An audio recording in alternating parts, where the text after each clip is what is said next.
All right, so now for our last activity, we have Suminagashi. Now in your box, you should have this kit, Suminagashi marbling kit. Now don't be frightened or intimidated by the fact that most of it is in Japanese. The little instructions that come inside of it, this little booklet, has English on the other side. So you'll be able to follow along and laugh at a few of the fun typos that exist there. So don't worry, it is in English. Now in that kit, you'll have the instructions. You'll also have these containers of inks, and you'll have this little card full of punch out little holes, and I'll explain all of that as we go through the video. Now what you're going to need aside from the kit in order to do this, we've included the paper in your kit, but we don't have the paper towels or the dish. I can't afford to buy you all a nice glass baking pan. I'm really sorry, but hopefully you can find a dish. If you can't find a dish, it doesn't have to be glass, it just needs to be large enough for your entire paper to sit in it. So if you have like a large Tupperware or anything like that. Also, I recommend finding something clear, plastic or glass, just so you can see your colors a little bit more clearly. Now what we're going to be doing today is we're going to be marbling papers. We have our own paper that looks kind of like this. Every single piece will be different and original, and they're all, and you know, you can make them again and again. The kit is yours to keep, so you can do this until you run out of ink. So the first thing we're going to do is you want to fill up your pan or Tupperware, whatever you have, with about 2 inches of water. Now the recommendation is room temperature water, but if you can't get it, if you don't want to let it sit out to become room temperature, that's fine. Don't use hot water. Cold water is better than warm. So now the first thing you're going to do is you want to make sure that the water in there is clean, that there's no dust on the surface or anything like that. So grab a paper towel. I put paper towels underneath as well, just because I know that I'm messy. Grab a paper towel, and you're just going to like lightly go over the surface of the water, back and forth like you're sweeping it, to try and get up any dust particles that might have fallen in there.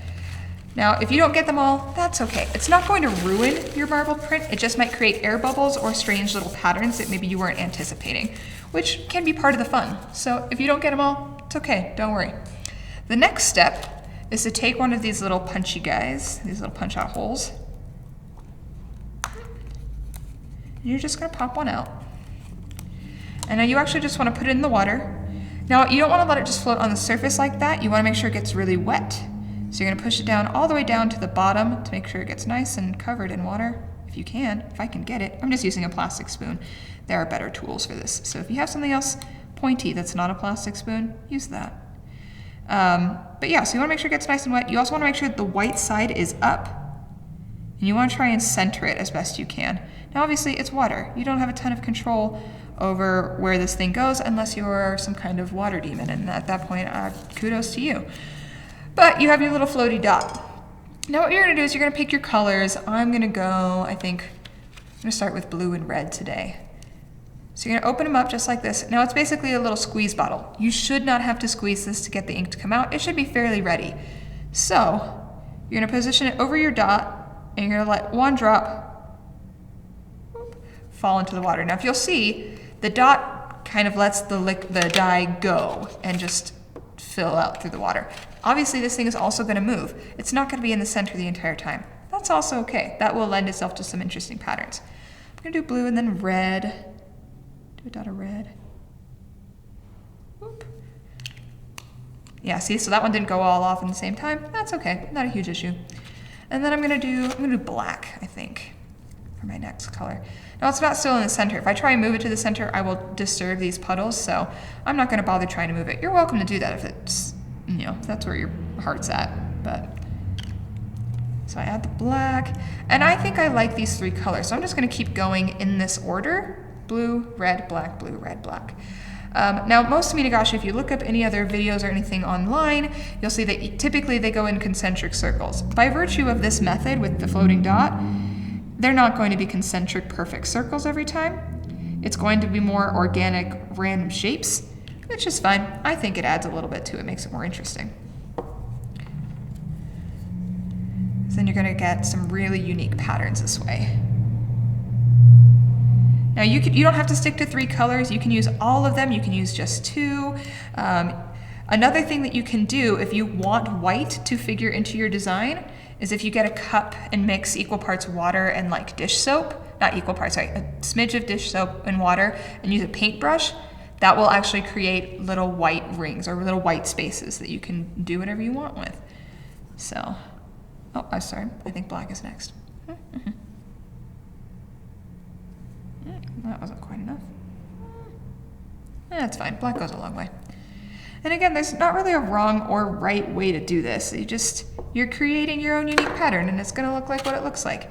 And if you knock over your own inks, that's okay, because that's why you put down paper towels, because you knew that you were a klutz and that was going to happen. Or, you know, if you're not like me and you're not a natural klutz, congratulations, you did it. Now I'm just going to go until most of the water has ink kind of on it or available to it or what have you. And again, some of this dot's kind of doing its own thing with a lot of this. Now there's several ways. This is a pretty good amount of color. I'll get some good prints with this. There are several ways to achieve different patterns here. One method is by blowing it. If you literally just gently blow on the water, it will move the ink around and create really interesting patterns. So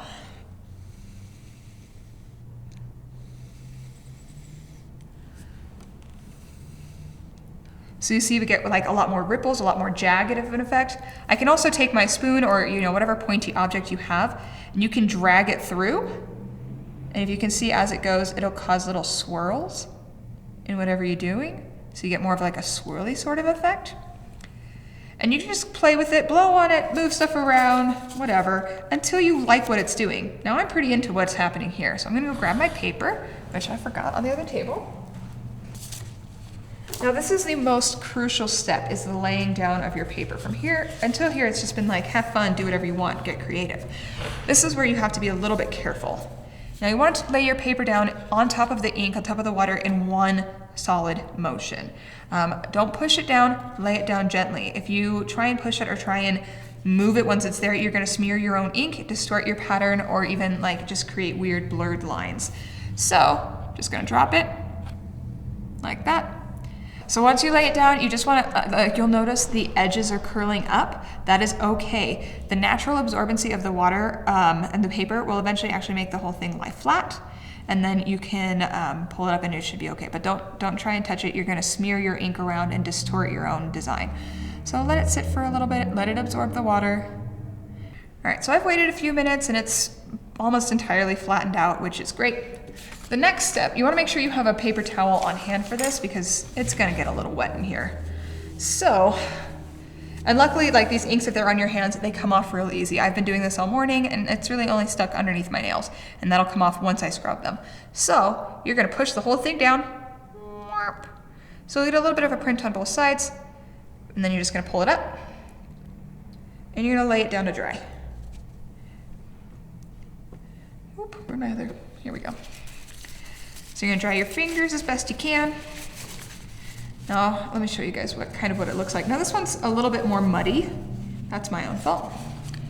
But that's what it's gonna look like while it's still wet. And it's gonna dry.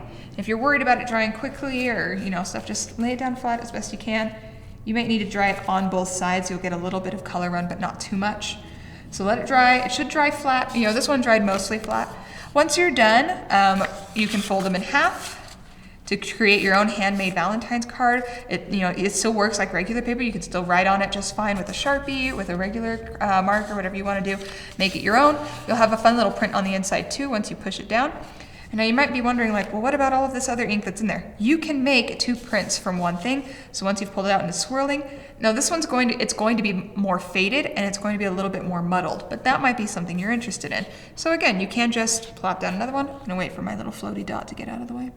I might even encourage it. Where's my spoon? Go ahead. There we go. And we're gonna lay this guy down again. Whop. And we can do the same thing. So you can get 2 or 3 prints out of one plate of water. If you want, you can even add more colors on top of this. And it'll say in your booklet, there are even ways that you can make a print, let it dry, create something new, and then do an overlay, do lots of prints in one. There's lots of ways to get creative with this and to just go crazy, go wild, try a bunch of different stuff. Again, the kit is yours to keep, so do it as much as you want. If you're worried about your colors mixing too much, just change out the water, do it again. Make sure when you do this though, that you wipe off the sides of your tray or your whatever you've got using, so that you get any excess color and you get rid of it, because otherwise it will bleed into the water and will affect you. There are lots of other effects you can try. People have tried things with like olive oil, using it as something that you can dip in there. If you're not liking these, if it's not quite as in the dot, you can also put these into little bowls and use a paintbrush. You want to use a pointed one with a really fine point, and you can dab it on, and then you have a little bit more control over how the color goes, and you can actually create concentric circles that maybe look a little bit like tree rings or things like that. So there's lots of ways to experiment and play with this. There's also a lot of helpful videos on YouTube, so if you want to see more ways to do it, just Google Suminagashi, the way it's spelled up here at the top, Suminagashi, and you'll find a ton of videos with lots of different ideas. But I hope you have fun making your own cards, and thank you again for coming to SUMA's date night at the museum.